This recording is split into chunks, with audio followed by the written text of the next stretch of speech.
Bonjour et soyez les bienvenus dans Xenius. Bonjour à tous. Aujourd'hui, nous sommes à Berlin, dans la jolie forêt de Grunewald, avec son sol moelleux et ses herbes qui nous chatouillent les orteils. Oui, sans oublier les fourmis rouges qui viennent nous piquer les pieds. À quand remonte la dernière fois où vous vous êtes promené pieds nus? Peut-être à la plage, lors de vacances à la mer? Mais laissez-moi deviner, ça remonte sûrement à un moment déjà. Et si nous laissions pour une fois nos chaussures au placard? À première vue, on pourrait penser que sans la protection de chaussures, nos pieds sont vulnérables, que marcher pieds nus est dangereux et pas très hygiénique. Détrompez-vous. Cette pratique, qui attire de plus en plus d'adeptes, est excellente pour la santé. C'est pourquoi nous allons nous pencher aujourd'hui sur l'importance de nos pieds pour la santé de notre corps. Nous allons tout d'abord rencontrer un expert qui va nous expliquer comment marcher pieds nus. Car figurez-vous, cela s'apprend. Nous allons également faire connaissance avec un professeur de remise en forme qui se déplace presque toujours sans chaussures. Mais avant cela, découvrons ensemble ce que nous faisons subir quotidiennement à nos pauvres petons. Aujourd'hui, nos pieds sont le plus souvent enfermés. Et ce n'est pas toujours bon. Yvonne Lohner et son compagnon Hartmut Kerner pratiquent la danse de salon. Ils vont tester pour nous différents types de chaussures. Maintien et soutien, telles sont les qualités requises. Pour le premier tour de piste, nos volontaires ont enfilé des chaussures de sport. La danse sollicitant davantage d'appui que la marche, l'exercice va vite révéler leurs points faibles. C'est un peu plus difficile de danser avec des chaussures de sport parce que ça glisse mal. Il faut donc fournir davantage d'efforts. Des semelles antidérapantes. Un atout en ville, un handicap pour la danse. Mais comme le rappelle l'orthopédiste Jürgen Walpert, les baskets ou tennis ne sont pas mauvaises en soi, à condition que l'amorti ne soit pas excessif. Il y a quelques années encore, nous prônions sans réserve des chaussures avec amorti. Mais aujourd'hui, nous pensons plutôt qu'il faut redonner au pied sa fonction d'amortisseur naturel, sans le soutenir excessivement. Car l'amorti des chaussures sollicite bien plus le pied qu'on ne le pense au premier abord. Autre problème, le matériau. Nos pieds produisent jusqu'à 20 ml de sueur par jour. Dans des chaussures en plastique bon marché, la transpiration a du mal à s'évaporer. Chaleur et humidité favorisent les mycoses des pieds et des ongles. Même les matériaux naturels comme le cuir ont besoin de 24 heures pour sécher. Il est donc conseillé de ne pas porter les mêmes chaussures 2 jours d'affilée. Le test continue. Danser avec des tongs, c'est tout un programme en soi. Ne pas avoir les pieds maintenus, je suis curieuse de voir ce que ça va donner. Les tongs, ces sandales au minimalisme radical, symbole de l'été ou des pays chauds, ne datent pas d'hier. Les Égyptiens en portaient déjà. Mais l'histoire ne dit pas si Cléopâtre en chaussait pour aller danser.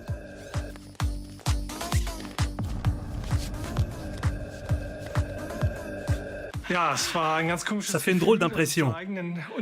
À ma propre instabilité des pieds, s'est ajoutée celle d'Yvonne. J'étais obligé de fournir plus de maintien pour compenser. Du coup, c'était très fatigant. Et les pieds se crispent parce qu'on a peur de perdre ses chaussures. Absence de semelle intérieure et de maintien, la tongue n'offre guère de stabilité. Le pied n'est maintenu que par cette petite bride autour de laquelle doivent s'accrocher le gros orteil d'un côté et le deuxième orteil de l'autre. Cela risque de renforcer une éventuelle déformation du gros orteil. Par ailleurs, comme on peut le voir, la semelle, qui est très flexible, ne fournit pas le maintien adéquat. C'est une chaussure plutôt adaptée pour la plage, mais certainement pas pour la vie quotidienne.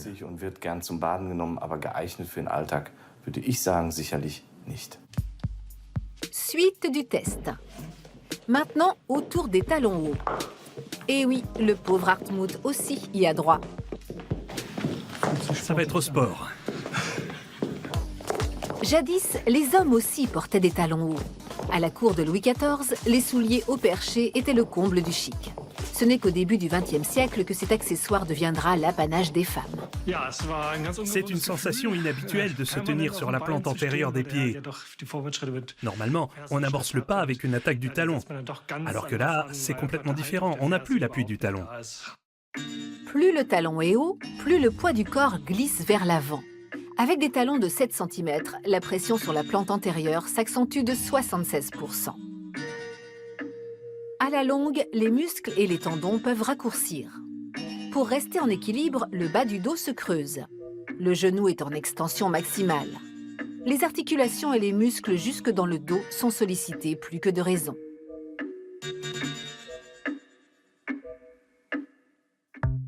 Nos chaussures sont souvent trop hautes, trop serrées, trop petites. Conséquence la plus fréquente, l'hallux valgus. Cette déviation du gros orteil vers l'extérieur touche une femme sur 4. Une déformation qui ne se résorbe pas d'elle-même. Si on ne souhaite pas opérer, il reste 2 solutions. Premièrement, essayer de soutenir le pied avec une orthèse. Deuxièmement, effectuer des exercices de renforcement musculaire afin de stabiliser les muscles, qui permettent justement le mouvement du squelette. Consulter à temps permet de retarder l'intervention chirurgicale, voire de l'éviter. Problème, beaucoup sous-estiment les douleurs. Pour les adeptes des hauts talons, mieux vaut privilégier des chaussures à talons larges et bout fermé, plus stables que des sandales à lanières et talons aiguilles. Est-ce à dire qu'il faut remiser ces beaux escarpins au placard ?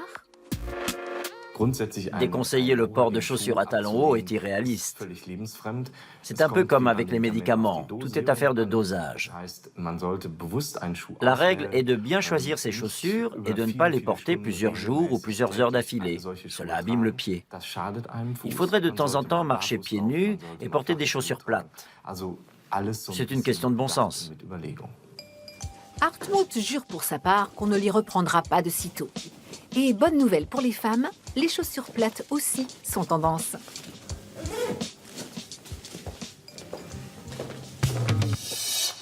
Par chance, j'ai rarement eu à porter des talons hauts. Oui, en tout cas moins souvent que moi. Quoi qu'il en soit, nous allons aujourd'hui délaisser nos chaussures et partir nous balader avec Johannes dans la forêt de Grunewald. Tout à fait. Tu es professeur de remise en forme et tu as décidé de marcher pieds nus. Pourquoi ce choix? Qu'est-ce que ça t'apporte? Ça a été bénéfique pour moi, étant donné que j'avais des problèmes de pied. Je souffrais d'un pied plat, d'un affaissement de la voûte plantaire et d'un pied étalé. Ça fait 3 ans que je marche pieds nus et mon pied s'est corrigé. J'ai maintenant une voûte plantaire normale. Marcher pieds nus est aussi bon pour vous, puisque les problèmes orthopédiques sont aujourd'hui très répandus. Problèmes de genoux, de hanches, de dos. Cela est souvent dû aux chaussures. C'est pourquoi nous devrions tous marcher pieds nus de temps en temps. Alors voyons ça. Ok.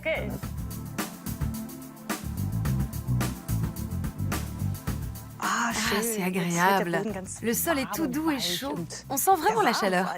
Oui, Et surtout, ça ajoute une dimension supplémentaire à notre perception de la nature. Mais il faut faire attention où on marche pour ne pas poser les pieds n'importe où. Oui, absolument. Dans la forêt, il faut faire bien attention à ne pas poser les pieds sur des bouts de bois pointus et avancer à tâtons. Ce n'est pas comme quand on porte des chaussures et qu'on pose d'abord le talon. Là, il faut dérouler tout le pied, se réceptionner sur l'avant-pied et avant toute chose tâter le sol pour vérifier qu'il n'y a rien de pointu. Il faut être prudent comme un sioux. C'est ça. Nous avons dans l'articulation de la cheville un amortisseur naturel intégré et nous n'avons pas besoin de chaussures.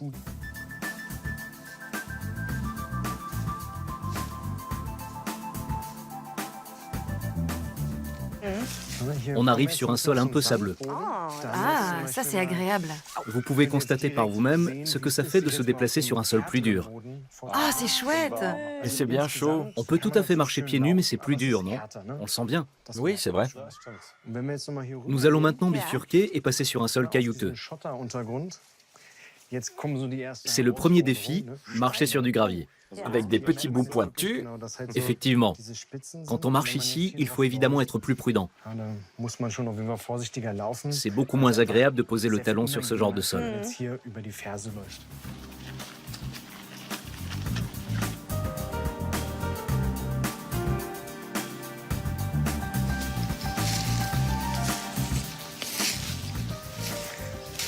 Bien, nous allons maintenant passer à l'exercice suivant. S'entraîner à tenir en équilibre sur un tronc d'arbre. Le tronc, de forme naturellement arrondie, ne facilite pas l'appui. De plus, il bouge un peu et la surface est lisse. Nos pieds et notre cerveau vont devoir beaucoup communiquer. Ah oui, c'est tout lisse. Regardez, il tremble un peu. Mes chaussures me manquent. C'est mieux là.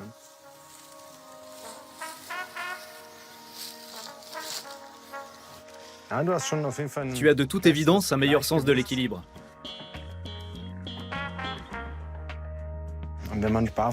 Se tenir pieds nus en équilibre permet d'aiguiser tous les sens, mais aussi de renforcer les muscles, et donc de prévenir les problèmes de dos, de hanches, de genoux, toute une palette de problèmes. Est-ce qu'il y a quand même des moments où tu préfères porter des chaussures, pour des raisons pratiques ou peut-être aussi esthétiques? Oui, à Berlin, certains endroits sont jonchés de bris de verre, où on n'a pas du tout envie de marcher pieds nus. Donc ça arrive, oui. Ou bien quand il se met à faire trop froid, ou au contraire trop chaud. Quand on est en vacances dans un pays où la température est de 50 degrés, je vous laisse imaginer ce que ça fait de marcher pieds nus sur le sable ou sur le bitume. Mais hormis cela, il y a peu de situations où je me dis « là, je préférais avoir des chaussures aux pieds ». Il est impossible de faire totalement l'impasse sur des chaussures. Mais au moment d'acheter une nouvelle paire, il convient d'être vigilant. Car c'est comme en amour, pour trouver chaussure à son pied, mieux vaut ne pas trop se fier aux apparences. Trouver la paire de chaussures idéale, un vrai casse-tête. On pense avoir déniché les chaussures de ses rêves, et voilà qu'elles ne conviennent pas. Elles sont trop larges, trop étroites, trop plates ou trop courbées.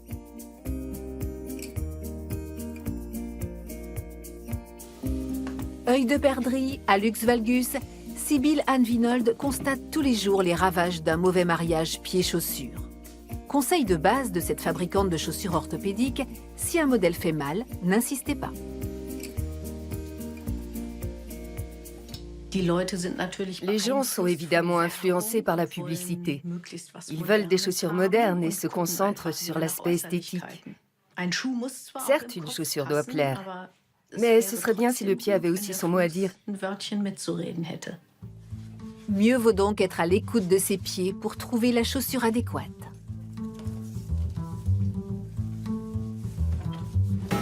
Car chaque pied est différent. Les spécialistes distinguent le pied égyptien, le pied grec et le pied romain. Chacun d'entre eux correspond à un canon esthétique de l'Antiquité. Le pied égyptien se caractérise par un gros orteil avancé. Les orteils suivants se présentent en dégradé. La plupart des chaussures présentent cette forme. Plus de la moitié des Français et des Allemands possèdent ce genre de pied.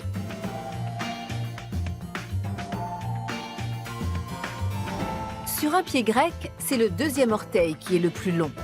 Des chaussures au bout pointu sont idéales. Seulement 20 à 30% des Français et 10 à 20% des Allemands ont ce type de pied. Quant au pied romain, ces trois plus gros orteils ont la même longueur. La chaussure idéale, un modèle à bout carré. 20 à 30% des Français et des Allemands possèdent un pied à la romaine.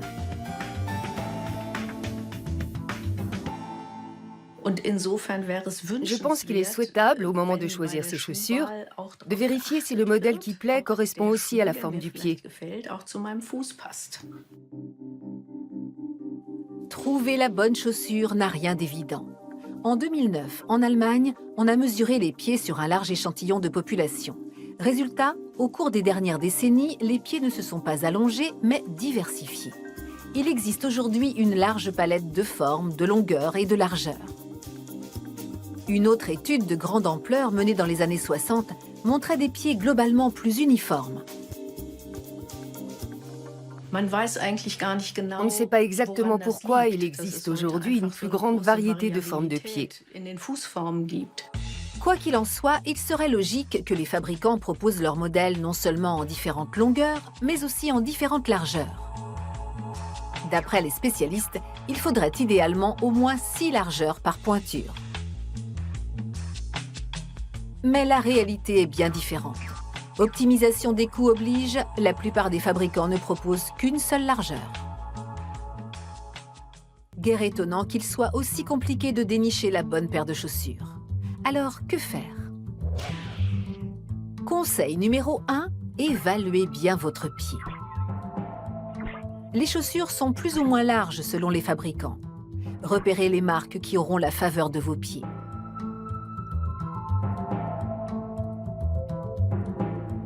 Conseil numéro 2, prenez le temps de choisir vos chaussures et essayez différents modèles. Et achetez plutôt vos chaussures l'après-midi lorsque les activités quotidiennes ont déjà fait un peu gonfler vos pieds. Conseil numéro 3. Laissez 1,5 cm entre les orteils et le bout de la chaussure, afin que le pied ait la place pour glisser. Ne vous fiez pas aveuglément à la pointure indiquée. S'il existe une norme en matière de pointure, les fabricants ne sont pas tenus de la respecter. Dernier conseil pour la route. On entend souvent les vendeurs dire « Ah, mais la chaussure va se faire au fur et à mesure que vous allez la porter ». Je ne m'y fierai pas trop parce que les chaussures aujourd'hui ne sont plus forcément doublées en cuir, mais en plastique, un matériau qui ne se détend pas. Résultat, ça fait mal. Mieux vaut aussi acheter des chaussures dont les semelles intérieures sont amovibles. Vous pourrez ainsi les remplacer par des semelles adaptées aux besoins de vos pieds. Les semelles orthopédiques permettent de soulager les problèmes courants comme l'affaissement de la voûte plantaire, le pied plat et le pied étalé. Avec des semelles, même la chaussure à talons peut devenir un partenaire envisageable. Il suffit de s'abstenir de porter des talons de 8 cm et d'opter plutôt pour des talons moins hauts. C'est alors tout à fait envisageable le temps d'un week-end. Et si aucun modèle vendu dans le commerce ne vous convient, il ne vous reste plus que la solution du sur-mesure. Petit bémol, ce genre de chaussures peut facilement dépasser les 1 000 €. Fabriquées sur prescription médicale, elles peuvent cependant être prises en charge partiellement par l'assurance maladie. Il y a toujours une solution pour ces petits petons. Retour à la civilisation et aux chaussures. Nous voulons maintenant savoir si marcher pieds nus, comme notre ami Johannes, présente un avantage du point de vue médical. Pour cela, nous allons effectuer des tests, ici, dans un cabinet orthopédique. Docteur Granès, vous êtes orthopédiste et vous êtes spécialisé dans le pied. Par conséquent, vous pouvez observer et mesurer la marche de vos patients, l'impact au sol. Comment au juste? Nous avons recours à la pédographie qui permet de mesurer la pression dynamique du pied. Le patient marche sur une plateforme dotée de capteurs, puis le système restitue sous forme graphique la répartition de la pression du pied, plus précisément de la plante du pied. Nous pouvons ainsi détecter une éventuelle malposition ou une sollicitation inappropriée du pied et engager un traitement. Et vous allez vérifier pour nous s'il y a une différence entre notre marche, celle de Dörte et la mienne, et celle de Johannes. Oui, en analysant les graphiques.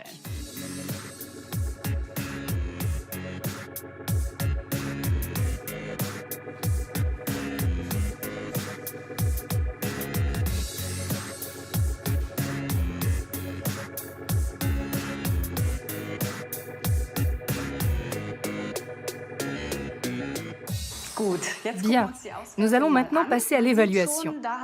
On voit que chacun d'entre vous a une séquence de mouvements différentes. Pierre est celui qui s'en est le mieux sorti. On le voit très bien. La pression porte d'abord sur le talon, puis se déroule jusqu'au gros orteil. Donc le rouge correspond à la sollicitation la plus forte. Exactement. Chez vous deux, en revanche, on constate que vous sollicitez davantage l'extérieur. On voit nettement que le bord extérieur du pied est fortement sollicité. Et ce n'est pas bon. Pas vraiment. Pourquoi? Cela a pour conséquence de solliciter excessivement les chaînes musculaires de l'extérieur. On s'en aperçoit généralement trop tard lorsque les symptômes apparaissent. Lesquels? Des problèmes musculaires ou bien un mal de dos en raison d'une bascule du bassin qui peuvent trouver leur origine dans le pied. Mais comment devons-nous interpréter ces résultats? Est-ce que marcher pieds nus n'a servi à rien? Au contraire, le fait est que l'état de Johannes était auparavant beaucoup plus mauvais. Il avait des problèmes, il s'est demandé comment stimuler ou faire travailler ses pieds, et il a opté pour une solution drastique qui s'est toutefois avérée bénéfique au vu de son tableau symptomatique, puisque ses symptômes se sont atténués. Stimuler les muscles du pied est donc une réponse appropriée. Le pied est un organe sensoriel qui ne demande qu'à recevoir et transmettre des stimuli. Le pied a des connexions avec les différentes articulations et chaînes musculaires jusqu'à la colonne cervicale. Je recommande donc de faire travailler les pieds. On peut aussi marcher pieds nus de temps en temps, sur un sol souple, accidenté, avec de nombreux stimuli. C'est vivement conseillé. Donc oui, vous pouvez enlever vos chaussures. Mais étant donné qu'on ne peut ou qu'on ne souhaite pas forcément marcher pieds nus tous les jours, comment renforcer les muscles du pied? Avec des exercices. Bien, nous allons nous mettre en position. C'est un exercice que l'on peut très facilement faire chez soi, le matin et le soir, en se brossant les dents. On se met simplement sur une jambe en essayant de tenir le plus longtemps possible. Prenez conscience de l'avant du pied, car on se tient sur le gros orteil. Et commencez à vous brosser les dents. Voyons voir. Ça tire un peu sur le haut, c'est normal? Oui, c'est exactement l'objectif. Faire travailler les chaînes musculaires, le pied ainsi que la sensibilité profonde, de sorte à stimuler la transmission et l'ajustement des divers muscles et articulations. Merci beaucoup à vous deux pour vos nombreux conseils. Et pour finir, nous allons vous présenter une femme qui possède de très jolis pieds. Or, elle doit en prendre grand soin puisqu'il s'agit de son outil de travail.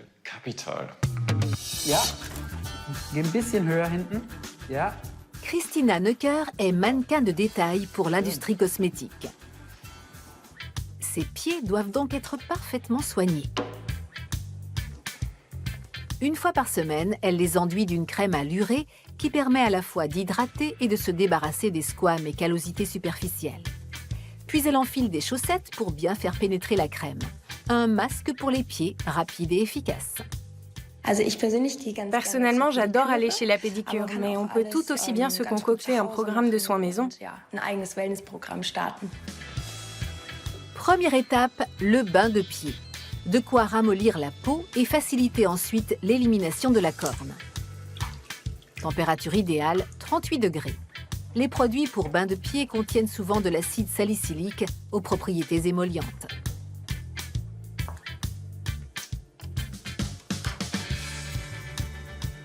Christina pratique ensuite un gommage de pied pour éliminer les peaux mortes.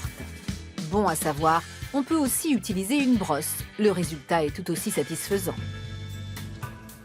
Les pieds sont ainsi fins prêts pour l'étape suivante, l'élimination de la corne. Règle de base, ne pas forcer, mais passer doucement sur les parties rêches, dures ou fendillées. Enlevez le gros avec une lime, puis terminez avec une pierre ponce plus fine. Traitez les parties calleuses ainsi pendant quelques minutes, de sorte à obtenir une plante de pied uniformément douce. Dernière étape, les ongles de pied. Coupez-les plutôt droits et pas trop en arrondi. Gare sinon aux ongles incarnés et aux inflammations du lit de l'ongle. Passez ensuite la lime pour lisser les bords coupés et donner un bel arrondi. N'enlevez pas les cuticules, mais repoussez-les simplement. L'application d'un gel émollient vous facilitera la tâche. Christina est diplômée en sciences du sport. Pour garder des pieds jolis et en bonne santé, elle pratique régulièrement quelques exercices. Les soins du pied, c'est pour la beauté extérieure. Mais les exercices sont tout aussi importants, afin de garder des pieds en forme et des muscles toniques. Christina nous confie ses petits secrets.